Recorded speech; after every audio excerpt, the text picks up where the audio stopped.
Hello മക്കളെ, അപ്പോൾ എല്ലാവരും +1 ഫിസിക്സ് എക്സാം ഒക്കെ അടിപൊളിയായിട്ട് എഴുതി വന്നിരിക്കുകയാണ്. നിങ്ങളുടെ എക്സ്പീരിയൻസ് എങ്ങനെ ഉണ്ടായിരുന്നു എന്നുള്ള കാര്യം കമൻറ്റ് ബോക്സിൽ ഒന്ന് അറിയിക്കുക. ഒരു കാര്യം ഞാൻ ഉറപ്പ് പറയാം, എക്സാമിൻ്റെ കഴിഞ്ഞ 2 ദിവസത്തെ ക്ലാസ് എങ്കിലും കണ്ട കുട്ടികൾക്ക് ഉറപ്പായിട്ടും 95% മുകളിൽ മാർക്ക് കിട്ടിയിരിക്കും. അത് ഞാൻ വെറുതെ പറയല്ല, നിങ്ങൾ വിചാരിക്കും സാറിന് വെറുതെ പറഞ്ഞാൽ പോലെ. നമ്മുടെ ഷോർട്സിൻ്റെ സെക്ഷൻ പോയി നോക്കിയാൽ നിങ്ങൾക്ക് കാണാം, ഓരോ ക്വസ്റ്റിനും നിങ്ങളുടെ പരീക്ഷയിൽ വന്നത് നമ്മുടെ ക്ലാസ്സിൽ ഡിസ്കസ് ചെയ്യുന്ന സ്ക്രീൻഷോട്ട് അടക്കം പ്രൂഫ് കൊടുത്തിട്ടുണ്ട്. രസകരമായിട്ടുള്ള കാര്യം എന്താണെന്ന് വെച്ച് കഴിഞ്ഞാൽ ഞാൻ തന്നെ സർപ്രൈസ്ഡ് ആയിപ്പോയി. അതിൽ ഓൾമോസ്റ്റ് 95% മുകളിലുള്ള ചോദ്യങ്ങൾ നമ്മൾ കഴിഞ്ഞ 2 ദിവസങ്ങളായി എടുത്ത 11 hours ലൈവിലും 75 ഷുവർ ക്വസ്റ്റ്യൻ ലൈവിൽ നിന്ന് മാത്രമാണ് വന്നത്. 1, 2, 3 ചോദ്യങ്ങൾ മാത്രമേ ഉള്ളൂ. അതിന് മുൻപത്തെ ഡെറിവേഷൻ ലൈവും മറ്റേ ചാപ്റ്റർ ലൈവിൽ നിന്ന് എക്സ്ട്രാ വന്നത്. ബാക്കിയൊക്കെ ആ 2 ലൈവിൽ നിന്ന് മാത്രമാണ് വന്നത്. ഇത് മക്കളെ എൻ്റെ മാത്രമല്ല, ദിൽഷാംസിൻ്റെ മാത്രം അച്ചീവ്മെൻ്റ് ഒന്നല്ല. ഞങ്ങൾ ക്ലാസ് എടുത്തുകൊണ്ട് കാര്യമില്ലല്ലോ, നിങ്ങൾ വന്നിട്ട് ഇരുന്ന് പഠിച്ചിട്ടല്ലേ കാര്യമുള്ളൂ. അപ്പോൾ നിങ്ങളുടെ വലിയൊരു പങ്ക് ഇതിലുണ്ട്. നിങ്ങളുടെ തന്നെയാണ് ഏറ്റവും വലിയ പങ്ക്, ഞങ്ങളുടെ ചെറിയൊരു പങ്ക് മാത്രമേ ഉള്ളൂ. എക്സാം ഈസി ആയതുകൊണ്ടും കൂടിയാണ് നമുക്കിങ്ങനെ വന്നതും, അത് നമുക്ക് ഡിനൈ ചെയ്യാൻ പറ്റില്ല. അപ്പോൾ തീർച്ചയായിട്ടും ഒരു സംശയമില്ല, എക്സാമിനറിൻ്റെ കുട്ടികൾക്ക് എക്സാമിനറുടെ കൂടെ പഠിച്ച എല്ലാവർക്കും നന്നായിട്ട് എഴുതാൻ പറ്റിയിട്ടുണ്ടാവും. ഇനിയുള്ള ബയോളജിയും ഇങ്ങനെ തന്നെ ആയിരിക്കും. പക്ഷേ ഇവിടെ നിങ്ങൾ ശ്രദ്ധിക്കേണ്ടത് ഓവർ കോൺഫിഡൻസ് ഉള്ളിൽ കയറരുത്. നന്നായിട്ട് പഠിച്ചാലേ ഇത് നടക്കുള്ള കാര്യം ഉറപ്പുവരുത്തുക.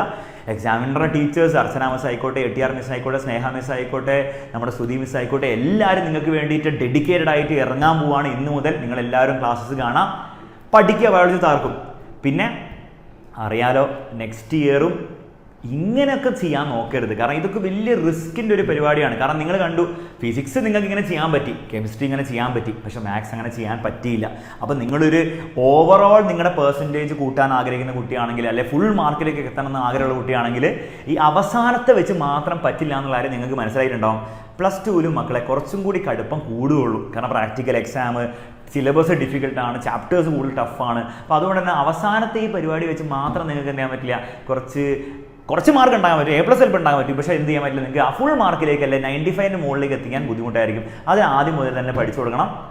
പറഞ്ഞു വരുന്നത് എന്താണ് മക്കളെ, ആദ്യം മുതൽ നന്നായിട്ട് പഠിക്കണമെങ്കിൽ നിങ്ങൾക്ക് ഓൾറെഡി ഒരു സംവിധാനം ഉണ്ടെങ്കിൽ നിങ്ങൾ അങ്ങനെ പഠിക്കുക. പക്ഷെ അതില്ലെങ്കിൽ ഏറ്റവും അഫോർഡബിൾ ആയിട്ട് ഏറ്റവും ക്വാളിറ്റിയിൽ നമ്മൾ പഠിപ്പിക്കുന്ന ബാച്ചാണ് നമ്മുടെ +2 ഇയറെ ബാച്ച്.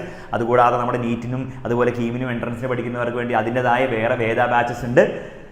നിങ്ങൾക്ക് എക്സാമിനറിന് ടീച്ചേഴ്സ് പഠിപ്പിക്കുന്നത് മനസ്സിലാവുന്നുണ്ടെങ്കിൽ, ഞങ്ങൾ പറയുന്ന കാര്യങ്ങൾ ഫോളോ ചെയ്യാൻ പറ്റുന്നുണ്ടെങ്കിൽ, എക്സാമിനർ ടീച്ചേഴ്സിനോട് നന്നായിട്ട് ഡെഡിക്കേറ്റഡ് ആയിട്ട് ആദ്യം മുതൽ തന്നെ പഠിച്ചു തുടങ്ങിയാൽ നല്ല മാർക്കിലേക്ക് എത്താൻ പറ്റും. നിങ്ങൾക്കൊരു കോൺഫിഡൻസ് ഉണ്ടെങ്കിൽ ഒന്നും ആലോചിക്കാനില്ല, വേഗം തന്നെ നിങ്ങളുടെ ബാച്ചിൻ്റെ അഡ്മിഷൻ ഉറപ്പാക്കുക. താഴെ നമ്പറും എല്ലാം കൊടുത്തിട്ടുണ്ടാവും, അതിലേക്ക് വാട്സപ്പ് ചെയ്യുക.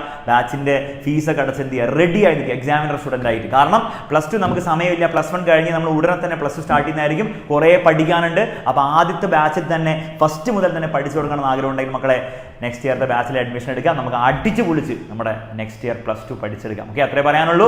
നെക്സ്റ്റ് പരീക്ഷകൾക്ക് എല്ലാവർക്കും ഓൾ ദി ബെസ്റ്റ്. കമൻറ്റ് ബോക്സിൽ ഫിസിക്സിൻ്റെ എക്സ്പീരിയൻസ് കമൻറ്റ് ചെയ്യാൻ മറക്കണ്ട. നമുക്ക് ഇനിയും കാണാം.